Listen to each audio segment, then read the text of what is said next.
ស៊ូមីងបាទសំណែនាំខ្លួនឈ្មោះអីអាយុប៉ុន្មានហើយមកពីខេត្តក្រុងណាដែរឈ្មោះថាស្រីនុចអាយុ10ឆ្នាំមកពីខេត្តមណ្ឌលគិរីស្រុកកោះញែកវ៉ាវកោះញែកកោះញែកចេញពីក្រុងឆ្ងាយទៀតណាព្រោះឆ្ងាយជាងមណ្ឌលគិរីទៀតបាទពូធ្លាប់ទៅលេង concert នៅកោះញែកអូហើយដើម្បីបានរើបទនេះក្មួយម៉ាក់គាត់លើកគាត់ឲ្យយកមកច្រៀងហើយធ្វើដំណើរមកហត់តែក្មួយហត់ហើយខ្វះថវិកាទៀតអញ្ចឹងហើយមកជាមួយអ្នកណាគេមួយប៉ាជាអ្នកជូនមកចាជីឡានតាក់ស៊ីហើយសុំគាត់ចុះថ្លៃខ្លះព្រោះអីពេលមកអត់មានលុយអត់មានអីដូចគេទេអញ្ចឹងហើយចុះម៉ាក់ពុកម៉ែសប្តាហ៍គាត់ប្រកបមុខរបរអីដែរក្មួយគាត់ដើរស្ទូចត្រីធម្មតាមីងដើម្បីចិញ្ចឹមជីវភាពចាហើយពេលខ្លះខ្ញុំទៅដើររើចន្ទទីអីចឹងដើម្បីយកលុយមករៀនហើយខ្លួនមានបងប្អូនប្រហែលអ្នកដែរ4នាក់នៅសិក្សាទាំង4នាក់តែម្ដងចាហើយសប្តាហ៍ហ្នឹងគឺក្រៅពីការសិក្សាគឺយើងត្រូវដើររើសចន្ទទីដើម្បីយកមកលក់ខ្លះទៅដើម្បីបានថវិកាខ្លះចិញ្ចឹមជីវភាពណាចាហើយការស្នាក់នៅផ្ទះរបស់ក្មួយតើយើងមានដាំជាបន្លែដាំជាអីដើម្បីអត់ដីទូចពេកអញ្ចឹងណាចាតែទៅឮថាប៉ាពុកទៅស្ទូចត្រីតែទៅស្ទូចនៅតាមព្រៃពេលខ្លះទៅខ្ញុំទៅដើរដេកព្រៃមួយប៉ាខ្ញុំដើម្បីអាចស្ទូចបានចាហើយចុះការប្រកបនៃការស្ទូចត្រីយកមកលក់អញ្ចឹងតើបានកម្រៃអាចមកយើងហូបមួយថ្ងៃបានទេអត់គ្រប់ទេចុះបើអត់គ្រប់តើមួយធ្វើមិនទៀតទៅចឹងការតែខ្ញុំដើរទៅធ្វើការឲ្យគេចឹងទៅគេអាណិតគេឲ្យលុយខ្លះដើរទៅធ្វើការឲ្យគេតែក្មួយធ្វើការអីដែរក្មួយដែលអាចធ្វើបានចឹងការបោកក្អាយឲ្យគេហើយអញ្ចឹងបើក្មួយទៅធ្វើការឲ្យគេអញ្ចឹងបែងចែកការងាររៀនសូត្រទៅក្មួយចាបើសិនជាក្មួយទៅធ្វើការឲ្យគេអញ្ចឹងតើប៉ះពាល់ដល់ការសិក្សារបស់ក្មួយអត់ប៉ះពាល់ខ្លាំងអញ្ចឹងហ៎ហើយក្មួយមានជីវភាពលំបាករហូតដល់ថ្នាក់ក្មួយនៅក្មេងសោះតែទៅធ្វើការឲ្យគេដើម្បីគ្រប់គ្រងគ្រួសារដើម្បីជីវភាពគ្រួសារចាអត់ដឹងនិយាយថាយ៉ាងម៉េចរំជួលចិត្តអត់អាចនិយាយចេញមកបាន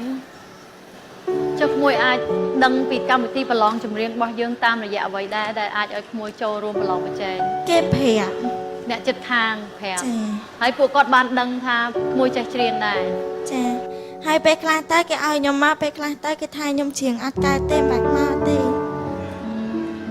ហើយពេលហ្នឹងក្មួយគិតមិនដែរពេលដែលមានមិនវងគេថាបោះបង់ដែរតែប៉ាក៏ថាទៅកូនចាំប៉ាប្រឹងរលុយឲ្យ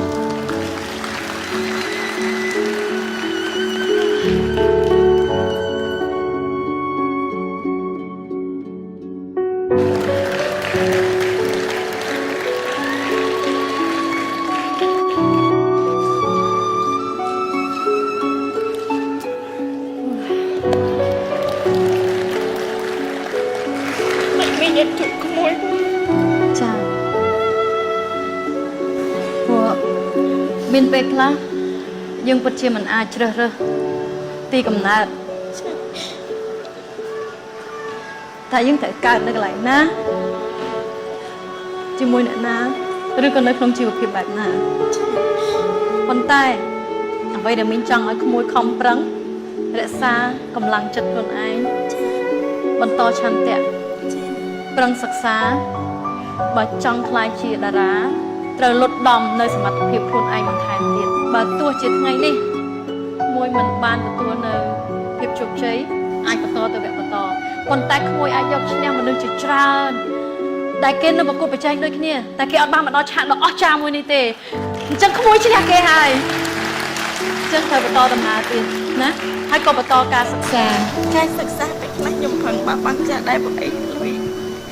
អត់ងាយបានចា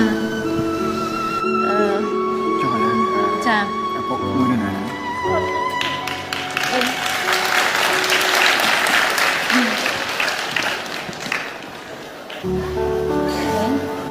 ថ្ងៃនេះមីង មាននិស័យក្នុងការបានជួបជាមួយនឹងក្មួយអញ្ចឹងមិញនឹងផ្ដល់ថវិកាខ្លះដើម្បីជូនឲ្យ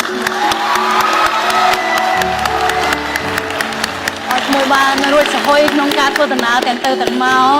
ហើយនឹងបានយកថវិកាខ្លះទៅជួយគ្រួសារនៅផ្ទះមិញពួកដូចមិញក៏បានប្រាប់ថាពេលខ្លះយើងអាចជ្រើសរើសកន្លែងកើតទេហើយនៅពេលដែលក្មួយកើតមកក្មួយគ្មានកំហុសទេតែយើងកើតមកយើងអត់មានដូចគេហើយពុកម៉ែយើងក៏អត់មានកំហុសដែរព្រោះគាត់បានប្រឹងប្រែងអស់ពីលទ្ធភាពក្នុងការតស៊ូចិញ្ចឹមកូនទាំងអស់ប៉ុន្តែអ្វីដែលយើងមានកម្លាំងចិត្តគឺយើងត្រូវចាប់ដៃគ្នាប្រឹងប្រែងឲ្យជីវិតរបស់យើងប្រសើរឡើងពីមួយថ្ងៃទៅមួយថ្ងៃបើទោះជាយើងលំបាកប៉ុន្តែយើងមិនដេកអត់ទេយើងត្រូវតែងើបធ្វើការងារហើយតស៊ូនៅក្នុងឆាកជីវិតមួយនេះប្រឆាំងជាមួយគ្នាដើម្បីធ្វើម៉េចឲ្យយើងអាចស្វែងរកនៅភាពជោគជ័យឬក៏អាចមានលុយដើម្បីតស៊ូនៅក្នុងការរស់នៅក្នុងជីវិតមួយនេះបន្តទៀតដោយភាពស្អាតស្អំអូខេតែខ្ញុំរៀបមកហ្នឹងខ្ញុំអត់មានកៅអៅស្លៀកទេមានគ្រូពេទ្យម្នាក់គាត់ឲ្យខ្ញុំស្លៀកសូមខ្ញុំអរគុណដល់គ្រូពេទ្យដែលបានឲ្យជាកៅអៅឲ្យខ្ញុំស្លៀកពាក់មកប្រឡង The Voice Kids Cambodia នេះខ្ញុំសូមជូនពរឲ្យអ្នកគ្រូមានសុខភាពល្អហើយនឹងមានអាយុវែងក្នុងមានសុភមង្គលក្នុងគ្រួសារមានតែប៉ុណ្្នឹងអរគុណចានេះគឺជាទឹកចិត្តរបស់មីងចាសម្រាប់ការជួយដល់ក្មួយណាហើយសង្ឃឹមថានឹងរឹងប៉ឹងហើយតស៊ូពួកអីយើងអត់មានបានន័យថាថ្ងៃនេះក្មួយមកមិនបានតាំងចិត្តថាធ្វើអីប៉ុន្តែយើងអាចទីមួយយើងចង់មកប្រឡងចម្រៀងដើម្បីទទួលបានលទ្ធផលបើទោះជាមិនទទួលបានលទ្ធផលតែក្មួយទទួលបានអ្វីផ្សេងទៀតដែលដូចថាជាការតបស្នងទៅវិញនឹងការប្រឹងប្រែងរបស់ក្មួយហើយនឹងការធ្វើដំណើររបស់ក្មួយណាអូខេអញ្ចឹងកុំបោះបង់ចោលណាអរគុណអូខេ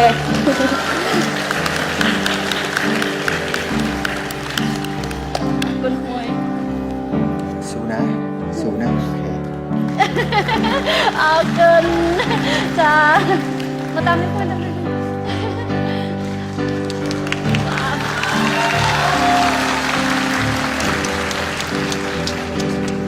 អូខេ